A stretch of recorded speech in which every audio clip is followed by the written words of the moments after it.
This is the intro.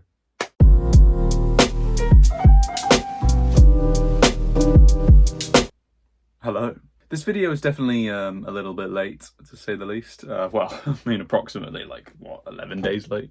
But I felt like it's better late than never to do it, and it's a good way for me to sort of get back into the habit of making videos. I quietened down towards the end of last year, primarily because, well, I got COVID. I also was going on holiday.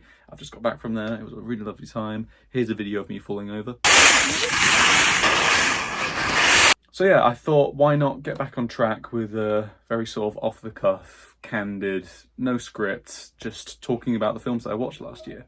Also, you might notice that I've slightly changed the setup. Got my cool moonlight picture. And of course, we've got to have my boy, Robert Pattinson. This guy right here. I mean, it's not really Christmas at all, but he's got the Christmas hat, so he can be a little bit festive.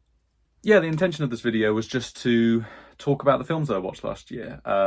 Specifically, these are just films that I watched for the very first time. They are not exclusively films that came out in 2022.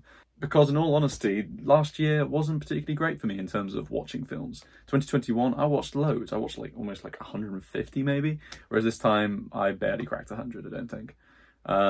Which is a bit of a shame. And that goes the same for films that were released last year that I never got around to seeing. And there were plenty of them, which I'll highlight for you now. So I didn't get around to watching The Pale Blue Eye. I thought that looked really cool. I like Christian Bale. I thought the whole Edgar Allan Poe thing, really fun. I didn't get around to watching The Menu. The Menu looked like a lot of fun, apparently. My dad watched it. He said it was very weird. He said it would be totally up my alley, so, I guess I'll trust him. Amsterdam looked fun. I heard it was a bit of a mixed reception, but still, I like all those actors. I think they're all great. The Banshees of Inisherin are, oh my god, I'm really gutted I didn't get to watch this when it was released. I'm really hoping I can watch it this year because it looks fantastic. I'm a big fan of Martin McDonagh. I'm a big fan of Colin Farrell and Brendan Gleeson, especially when those three are just brought back together. So yeah, those are just some of the ones I've missed out on. There were plenty of films that are probably also out there that I'm not mentioning. Really hoping I'll be able to catch up on those this year. Now, the main bunch. I watched exactly 48 films for the first time last year. And to be honest, they were all a pretty great bunch, I thought. However, as per kind of the standard of a YouTube video talking about films, it's kind of natural to spend some time talking about some films that I was perhaps less impressed by, to put it lightly. I don't want this to become a video of me just trashing other people's work, because that's, generally speaking, when I set out to make this YouTube channel, trashing people's work was not really necessarily something I wanted to kind of indulge myself in. But there was some pretty stinky films, I'll be honest. For starters, I watched both Fantastic Beasts 2 and 3 for the first time last year, Secrets of Dumbledore and The Crimes of Grindelwald. And I'll be honest, I've been a bit let down by this franchise. I'm a big fan of Harry Potter. I really liked the first Fantastic Beasts film. But unfortunately, that second film was really just, The Secrets of Dumbledore was certainly an improvement, generally speaking. I think one of the biggest improvements was casting Mads Mikkelsen as Grindelwald. He carried that film, let's be honest. I feel quite strongly that they've wasted quite a fun concept. A Newt Scamander venturing off into various parts of the magical world prior to the existence of Harry Potter and finding all these amazing fantastic beasts. I felt like that was a really, really strong concept, and the first film mostly explored that really well. It's just a shame that subsequent films have tried to sort of shoehorn in all of this kind of side plot stuff to do with Dumbledore and Grindelwald, and has tried and pushed that into the forefront, which in turn has pushed Newt Scamander and his stuff back, which I think is a real shame. Also, wasn't too impressed by the Texas Chainsaw Massacre reboot, remake, sequel, whatever it was that came out last year. The original one is one of my favourite horror films ever, and it kind of pained me having to sit through what felt quite a shallow kind of representation of that original film in the remake. It didn't really do much for me. I also watched Aliens vs Predator for the first time, and we don't need to talk about that. Yeah, that sucked. This is a big one for me. Thor: Love and Thunder really missed the mark for me, big time. It sort of feels like a bit of a shame that they've sort of reverted back to, he's just a goofball, he's just a joke, let's laugh at him. And the whole film kind of really lacked any sort of, for me at least, it lacked any sort of emotional weight, any sort of tension, any kind of stakes. Also, the whole thing with Gore the God Butcher. I mean, Christian Bale looked like he was clearly having a lot of fun with that character, but if he felt wasted, he's even devalued by the characters in the film. I mean, Zeus even says, "Oh, he killed some low-level tier gods. He's fine. He's nothing." And it's like, well, okay, as an audience member, you're like, well, that's fine then. We won't worry about him. We don't feel like Thor's going to be in any sort of danger because Zeus said so. I mean, we haven't even seen Gore kill anyone, so why should we feel scared? We shouldn't feel scared at all. And Valkyrie felt wasted as well. Not going to jump on a rant here. It wasn't for me. And then I'll be honest, I think my least favourite film I watched last year, which you'd assume it'd be Thor based on how I spoke about it just now, but my least favourite film was actually the 2021 Mortal Kombat adaptation. Wow, I'm sorry, but that sucked. But enough about films I didn't like, because to be honest, most films I watched last year, really, really loved. I'm going to break down my top 15 from last year. I'll quickly throw out some honourable mentions. We'll breeze through 15 to 11, and then we can start to break down a bit more around 10 to 1. But yeah, some honourable mentions for what I watched last year that I really loved. The Woman King. The Woman King was excellent. I thought I had some great action. I felt like it just oozed charisma and fun. Clearly the filmmakers cared so much about what they were making, and the actors as well just gave their all. Viola Davis, magnificent as always. Really like Legally Blonde. Thought Legally Blonde was a lot of fun. Really goofy, really silly, really genuinely funny. Doctor Strange in the Multiverse of Madness. I'm like the only person amongst my group of friends that enjoyed that film. And I get why they don't like it. And for me, my enjoyment comes mainly as a Sam Raimi fan. I feel like Sam Raimi did some really interesting stuff with his direction. I thought Elizabeth Olsen genuinely pulls off a magnificent performance as Wanda. I've always loved that character. Always loved Elizabeth Olsen as her. Continued on my sort of first-time watches of Ghibli films. I managed to watch Nausicaa of the Valley of the Wind. I know it's a bit of a ambiguous as to whether it is technically a Ghibli film, but I thought it was excellent. I liked how it sort of laid the groundworks, for Princess Mononoke. Very much felt like, it walked so Princess Mononoke could fucking soar. Phil Tippett's Mad God was just one of the trippiest, weirdest things I've ever seen. I'm a huge fan of stop motion, and seeing Mad God kind of be this incredible delve into some of the most creative, but also horrifying depths of an artist's brain that he could come up with for Mad God was wonderful. It was truly inspiring. And then for those who probably know, if you've seen my video, I watched Men, and you can go see my video to talk about why I love Men so much. Ha ha, it's so funny, isn't it? Do you get the joke? Sorry. But yeah, jumping into the top 15 now. I put at number 15 A Field in England. Field in England was it's a really strange film. It's probably one of it's one of my go-to definitions for just like a low budget, gritty, grimy indie film. The film manages to kind of capture this incredibly unique psychedelic tone to it.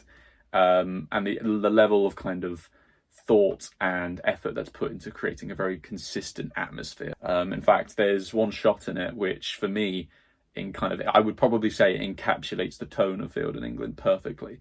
And it's just a slow motion shot of a man walking out of a tent with a rope tied around him, smiling. And it is equal parts baffling, amusing, as it is just uncannily horrifying to look at. And it's so drawn out. It's so purposefully elongated to the point where it kind of drifts from this kind of, well, this is a bit weird, to, okay, I'm genuinely quite upset now. Guillermo del Toro's Pinocchio is probably my 14th favourite film. Again, as mentioned about Mad God, I love stop motion animation, and I love Guillermo del Toro's work. So combining the two things to hear his version of Pinocchio is like a dream come true. I don't think I've ever seen Pinocchio told in this way before, but Del Toro does a magnificent job at kind of recontextualizing the story with fascist Italy. The voice acting all around was excellent. There were some really wonderful sequences. And of course, Del Toro does such a good job at juggling the kind of the childhood wonder and innocence of a character like Pinocchio with some very mature, thoughtful themes of existentialism, death, rebirth. Honestly, it might be up there as being my favourite Del Toro film. Or certainly it's on par with the likes of Willow, do you mind? I'm trying to film. She's knocking the camera. She's nesting. It's very cute when she nests. but she's knocking the camera. Sorry, I think Pinocchio might be up there with being one of my absolute favourites of Del Toro. Certainly up there with Pan's Labyrinth for me. Next up at number 13, I've got Raw, which is just... It's definitely a film I need to watch again. And that's not because I don't necessarily understand fully or anything like that. It had such a big impact on me in a first time watch that I managed to put it into my top 15.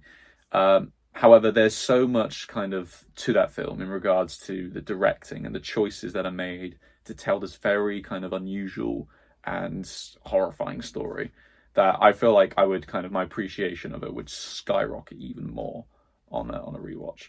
Yeah, I think it's a really brilliant film, and it's one that I do struggle to kind of define why I love it so much, hence why I need to do a rewatch. But I would totally recommend it for anyone. There are some really brilliant shots in this. It's a really beautiful film. The Florida Project, I've put at number 12.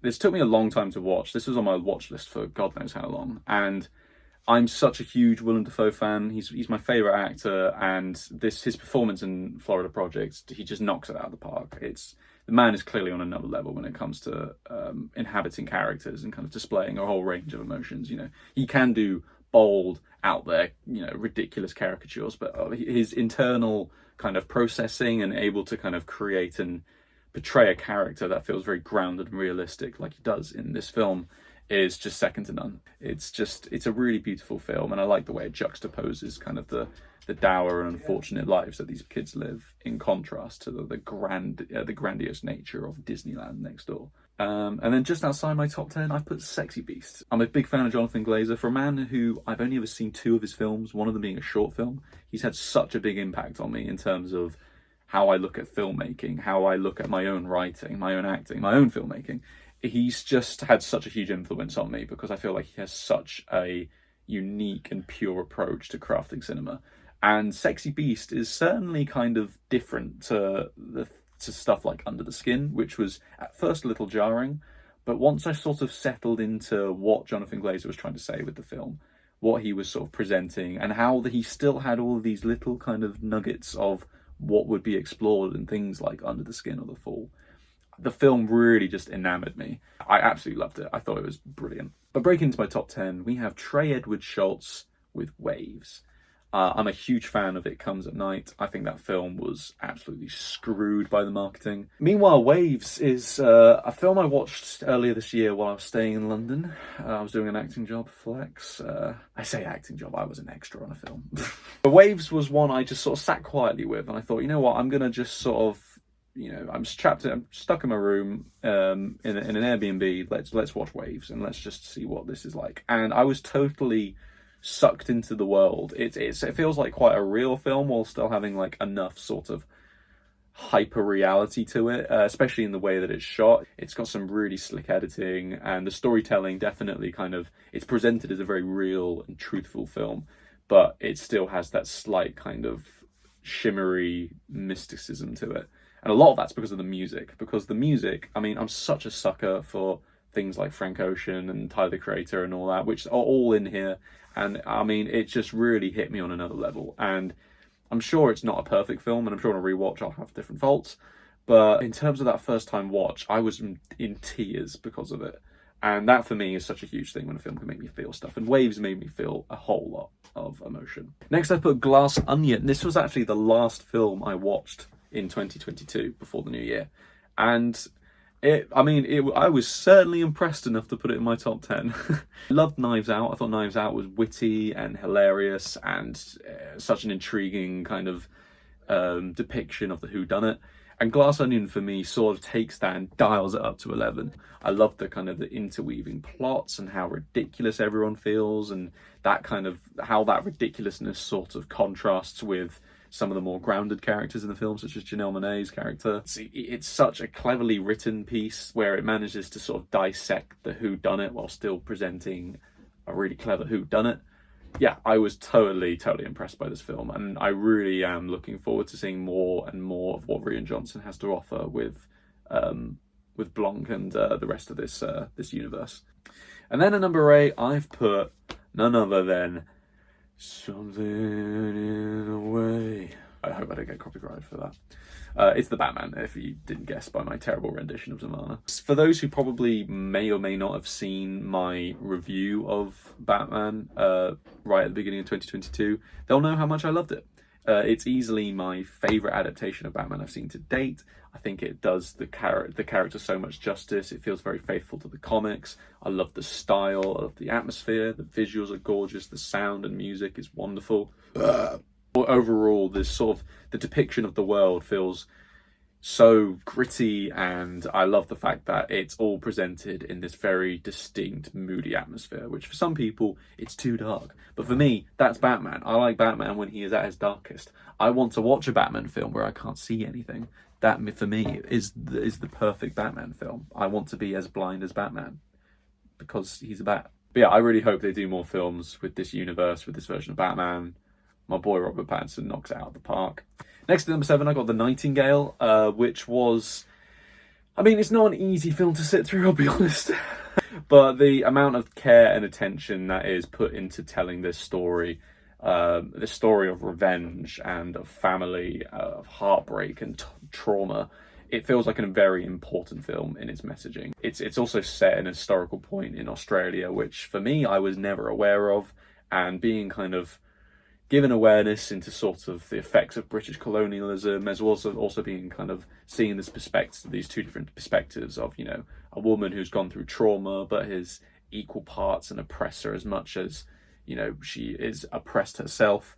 And then also having that contrast with an Aborigine character who is having to kind of, you know, live in this world where he is constantly brutalized and pillaged and tortured by all the various men that sort of inhabit his country. It's such a harrowing and deeply upsetting film while still being such a compelling story. It feels rare that it's rare to find a film like The Nightingale and isn't afraid to present the nitty-gritty, but to do so in such a way that is very honest, very truthful.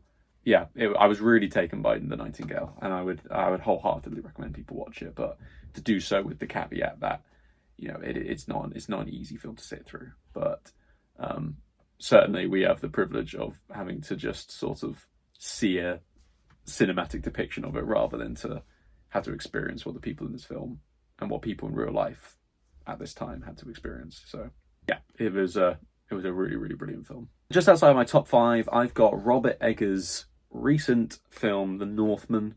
I'm a huge fan of Robert Eggers' work. The Lighthouse was one of my favourite films of all time, and I love The Witch. And The Northman was like, on a first watch, I wasn't sure if it quite landed with me because it felt like a more conventional telling of this kind of story compared to what Robert Eggers usually does with The Witch and The Lighthouse. It's so much grand and big in its sort of scope compared to those previous films that I was a little bit thrown off by it. But upon subsequent rewatches, I just fell more and more in love with it. I think the film presents this kind of brooding, gritty and brutal world in such a unique way, where it manages to combine the historical accuracies with some interesting, trippy and fascinating insights into Norse mythology. I love Norse mythology to pieces, and seeing it sort of depicted in this way where it blurs the lines between truth and fiction and reality and dreams, it's done in such an interesting and fascinating way. Yeah, this film really will kind of put some hairs on your chest, that's for sure. And then for my top 5, I've put at the number 5 spot Paprika. Seeing this film, it was really interesting to note all the stuff that would pop up in Inception and just being like, okay, I can totally see where Inception got that from. The thing that I give the huge advantage and the huge edge to Paprika with is that it is told through an animated medium, and specifically through anime. Paprika is not limited or held back by reality. It's a film that is so enamored and fascinated in exploring dreams and these psychedelic expressions of life. And the imagery that they present in this film is just so mind-blowing. I mean, it's totally weird and out there. And I remember watching it with my stepdad, and he was a little bit kind of thrown off by it. But that's dreams, isn't it? Dreams are weird. Dreams are this strange world of nonsensical shit. And Paprika manages to present it in such a brilliant and truthful way that feels so convincingly honest of what a dream is. You know, a dream is confusing, a dream is nonsensical, and Paprika can take those elements but manages to present a very cohesive and interesting story as well. Yeah, I absolutely loved Paprika. I thought it was wonderful. And number 4, I've put Boiling Point. I'm not sure how popular this film was. I'm not sure if many people even saw it, but I thought it was excellent. Stephen Graham is one of the most underrated actors ever, in my opinion. I just don't ever hear people talk enough about him because he is sensational in this film. He is so grounded and enthralled and involved in this kind of very small, concentrated world. And the film is just, it feels so real, you know. It feels like you really are kind of wrapped up in this not great night at a restaurant, and you feel that level of stress and tension and angst that everyone else is feeling in the film. And a lot of that is heightened by the choice to tell it through one take. The level of craftsmanship, direction and focus that must have been on hand when it comes to having to tell this film in one unbroken hour-and-a-half long take is masterful. It's nothing short of brilliant, and I have nothing but praise for them for being able to achieve it. It was just a magnificent film. Really, really impressed. Just above that, at number 3, I put Pig, which was such a surprise for me. I think I went into this expecting a strange sort of John Wick style revenge thriller where, you know, a man is searching for his pig and he's going to bust some people up. But actually, it was a very mature and thoughtful anti-revenge film in the end. It became such an interesting character study of this man who had so many things stripped away from him, a man who had sort of pushed so many people away in order to find kind of peace and tranquility in his own little world. And, you know, stuff that all of it's encapsulated in just one pig for him. And seeing him kind of go on this adventure, reconnecting with things from his past life, and the film managing to achieve that similar John Wick effect where people will talk about, you know, Nicolas Cage's character with such reverence and such, oh, it's you, similar to how people go, well, you don't know about John Wick. And it does so it does that brilliantly so that you are convinced that there was this, you know, it's part of a whole world, that there's all of this history behind this character and behind the story. It's stunning to look at. It's some really, really stunning visuals in this. It has so much genuine heart and sincerity behind it. And oh my God, the music was gorgeous. It's very minimalist. It's very simple, but it does such a good job at capturing the kind of the very kind of somber and atmospheric tone of the piece. And of course, Nicolas Cage is amazing. He's so restrained in his performance. I have nothing but praise for him. I've always loved Nicolas Cage, and here he just proves himself to be once again like why he is just such a great talent. And Pig for me it's a genuinely a really, really beautiful film. It's one of the rare instances where I've just been left sort of watching the credits in its entirety, just quietly pondering and reflecting on what I just watched.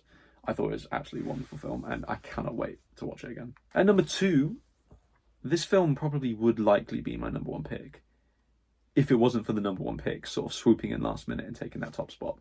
But Nope for me is, I would say, a perfect film. I feel like it is so sound in its direction and in its storytelling, as well as also having some of the best performances I've seen all year. It has some wonderful, wonderful use of music, some absolutely sensational sense of adventure. Jordan Peele for me is just a magnificent, magnificent talent. He is so creative. He is so sound in his mind when it comes to constructing a complete package story. There are no loose ends. That everything feels tightly composed. Everything has a purpose. Everything serves a purpose in the film. I love the fact that it manages to drift so seamlessly between different genres. You know, it becomes an interesting sort of mystery film. It also will delve more into horror with one sequence involving a chimp that genuinely was one of the most fucking disturbing things I've ever seen. It engages in the kind of the craziness of sci-fi. And then by the end of it, it's just this wonderful and exciting Western by the end of it. You're so I mean, how does it get from that? How, for most films, it is jarring to have to switch genres so much. But for Jordan Peele, he makes that kind of those genre switches so seamless. Nope for me was just so original, so unique in its telling of the story. It felt like it had revitalized Alien films. And it was done with maturity. It was done with kind of, you know, without having to answer every single question. It's not an expositionally, it's not a film heavy on exposition. It was just so perfect.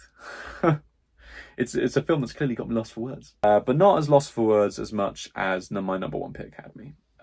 Everything Everywhere All at Once is a really, really special film for me.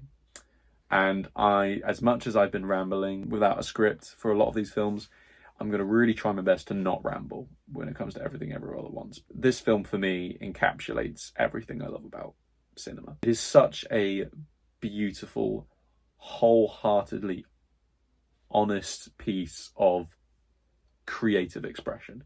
There is no limit to the Daniels when it comes to being able to try new ideas in order to tell a story in as unique, as fun, and as honest a way as possible.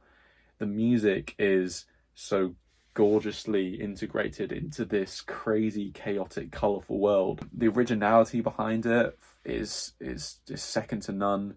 The way it explores the multiverse is something I've never seen before. The editing alone is on another level when it comes to creativity, expression, purpose. The performances all around were just wonderful. Michelle Yeoh is sensational and has so much kind of depth to her performance. I'm so sorry if I butcher his name, but Ke Huy Quan is... If that man doesn't get an Oscar for Best Supporting Actor, I'm going to riot, because he is incredible in this film. This film is just, it has... Oh, I said I wouldn't ramble, but oh my God. It's such an inspiring film. You know, it kind of tells you that there is no limit to your creativity. There is no limit to what you can tell, what stories you wish to tell. And I was left just in complete silence by the end of it. It had me kind of thinking and questioning things. I felt inspired. I felt emotionally enraptured by it. And by the end of it, I just went quietly to my room, lay on my bed, and just had a little cry, if I'm all honest, because that's how special this film is to me. And I cannot wait to watch it again. I'm definitely going to need to be in the right mood for it, though, because I just know that a film for me is as important as a film is as this is for me. I don't want to just whack it on for, you know, just to pass the time. I need to fully involve myself in this world and in this story again, you know, because it deserves the attention. It deserves the respect. It deserves everything, everywhere, all at once. God, we got there eventually. Those are my top 15 films. Future note, and just for reference, any other future videos, I will have a script, and I won't be quite as sort of stumbling over my words. A lot of that does come from just generally excitement. I find it easier to find my words when I'm not quite as kind of talking about films. I'm talking about films. There are plenty of stuff coming out this year that I'm looking forward to. I think off the top of my head, I'm most excited for probably Ari Aster's Beau is Afraid. I'm a huge fan of Ari Aster's work. I love Midsummer and I love Hereditary. It seems to have just such a unique creative flair behind it that I'm very, very excited for that. That's about it then. I really hope you've enjoyed watching this video. I don't know how much enjoyment you can get about just one man talking about the various things he's watched. At the very least, it'll be a good way for me to kickstart back up my YouTube channel with some more content. In particular, I'm hoping to finish a short film I started making last year. I really hope I can finish it some point this month or next. I've only got a few more shots to finish, and then I need to just edit it all together, which is easier said than done. But really looking forward to being able to share that when it's done. But for the most part, I'm hoping to kind of just be able to push some more stuff out there, because I get a lot of enjoyment out of this, and particularly when various acting endeavours and that are quite quiet, it's a good way for me to sort of, you know, get some creativity going. What films did you watch last year that you really enjoyed? What would you recommend? What do you think about my list? You can let me know in the comments, or you can go visit my Letterboxd and view the complete list there. I hope you had a good last year. Wishing everyone the best for 2023. And yeah, stay safe. Much love.